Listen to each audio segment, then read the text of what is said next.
connectivity and an AC in plug. This may not seem like a big deal, but this power plug is really nice. Why? Because it's not proprietary. You see, some consoles have power adapters that require certain voltage or a certain plug. If for some reason you lost or broke your power cord for the Dreamcast, finding a replacement would be extremely easy. The controller is also pretty cool. It has 2 trigger buttons on the back, a D-pad, an analog stick, and 4 buttons on the right. It has a start button in the center, but lacks a select button. The memory card for the Dreamcast had a small LCD screen and even a D-pad with A and B buttons. This is because some games offered mini-games that could be put on the memory card. It was plugged into the controller, and during gameplay, custom animations from the game would be displayed on the screen. You could also connect 2 cards together through the ports on the top and exchange game data. Several other peripherals such as the fishing rod, the keyboard and mouse, and a microphone were also released. Thank you, gaming historian, for that wonderful input about the Sega Dreamcast hardware and software capabilities, along with the internet capabilities, and so forth and so on.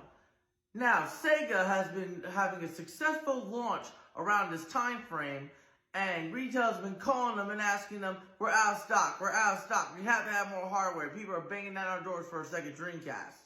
And beforehand, Sega could actually keep up before the PS2's release. Now, a year later, the PS2 releases, and Sega loses Japan. On March 4th of 2000, the PS2 was released in Japan, and store kiosks were showing the DVD capabilities of the PS2, which boomed the DVD market in Japan since DVDs weren't being sold out there. And because of that boom, Sony pulled in $250 million in its first day of selling the PS2, which beats the Dreamcast pulling in $97 million on the first day of its release. As time went on, the PS2 was outselling the Dreamcast, Sega was suffering, and they literally needed to find a way to actually get more Sega Dreamcast sales to where they can stay in the game for a longevity of time.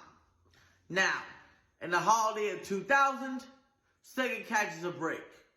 But that break doesn't last long. Sony announced that they could only ship half a PS2 that they originally planned for the holiday season. Sega lowered the price, they did giveaways and all that type of stuff. They even did an online service in order to where you can get a free Dreamcast. They pushed.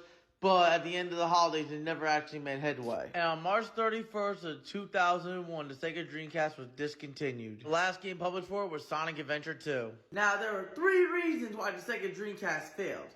Number 1 was the PS2. The PS2 literally outsold the Dreamcast. It had DVD capabilities, which